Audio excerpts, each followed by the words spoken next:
There's a wonderful poet and writer here. She's written a new book about Jack Kerouac and On the Road. And I was lucky enough to receive, through the magic of the internet, which can bypass politics, bad taste, and all that junk, and have people with information have a way of sharing it. What a blessing that is for all of us to be able to continue to educate ourselves using that as a starting point. So reading her blog, which is wonderful and informative, and knowing Jack and working with him for 12 years, I learned a lot about him just from reading her perception. She's going to read just a little part from her brand new book that hasn't come out yet. So when you see her on the Today Show or something, or in a big bookstore, you can say, well, I heard her at the Cornelia Street Stadium before the book got on the charts. And like Jack's books, anything that is good stays around. The thing of beauty is a joy forever. So please welcome, reading from her brand new book, which is coming out any minute now, Stephanie Nikolopoulos.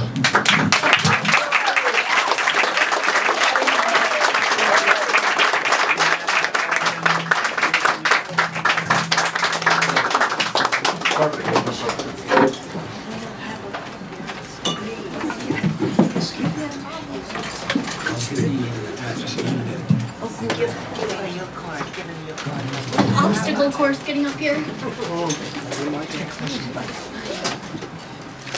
I'm so excited to be here reading with David Amram. I remember when I was just a college student, I called him up and interviewed him, and he must have spent an hour talking to me, because that's what David does. He's always encouraging people and inspiring people. And never in my wildest dreams did I ever imagine I'd be here reading with him. But Jack Kerouac once said, "This is the last chance saloon. Every moment counts." So, I'm co-authoring a book called Burning Furiously Beautiful, the true story of Jack Kerouac's On the Road with Paul Maher Jr. I'm going to read to you a few snippets from the section on Kerouac's trip to Mexico.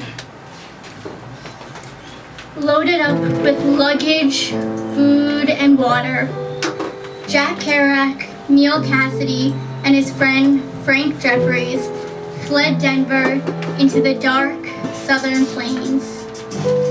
Kerouac, looking back through the rear window, watched the land bruise purple before darkening completely and vanishing.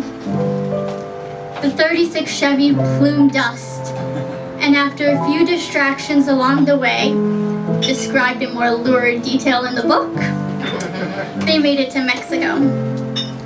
Howling with delight, they exchanged their United States currency for Mexican pesos. Their fat bankrolls encouraged them to indulge freely. One Sunday, Kerouac watched a bullfight and was appalled at the bloody spectacle. The bullfighter plunged a 16-inch sword so deep into the side of the bull that it pierced its heart, causing rivulets of jetting blood to spew forth. The tormented creature tossed its head. Blood foamed from its mouth. Finally, it collapsed, bellowing its last desperate breath. Horses dragged the lifeless hulk away, while men shoveled away gelatinous blood and hurled sand over the stains, covering up any trace of the life that was lost. That afternoon, Kerouac was sick at heart, decided he needed to pay penance for the death of the bull. He left and walked into the open desert until he approached an ancient Indian village, a housing development along a brown stream. Etched in sharp relief against the sinking sun was an immense pile of orange bricks. Stoned, he imagined God was waiting for him at this makeshift altar to have a word with me.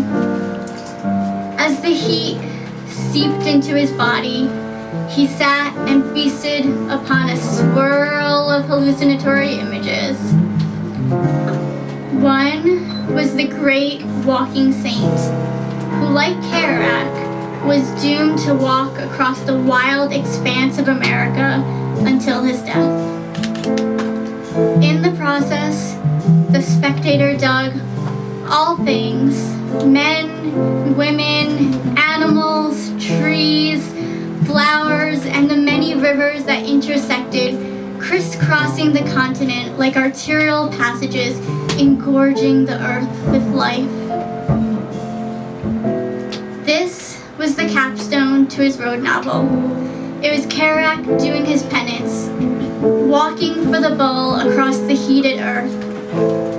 The saint sat on a rock, speaking to children, listening to the hum of time. His elongated shadow stretched across Highway 66, asking drivers destined nowhere, "Whither goest thou?" The great walking saint, an enigmatic figure sitting in the middle of Mexican shacks, spoke to the natives in his strange tongue. The saint walked on and on.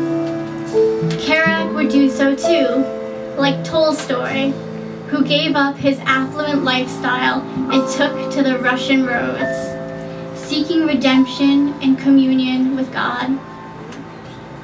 Kerouac wrote to his friend John Cleland Holmes he had seen the light. After his stone vision, he came down with dysentery that left him fevered. Cassidy came to his bedside and told him he was leaving. He had obtained the divorce papers he needed so that he could marry someone else.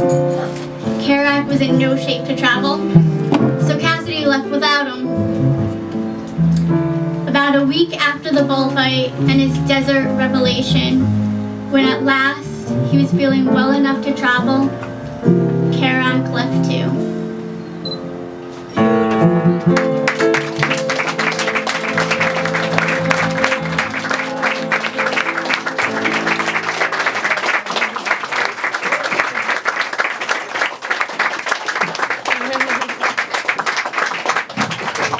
That was terrific.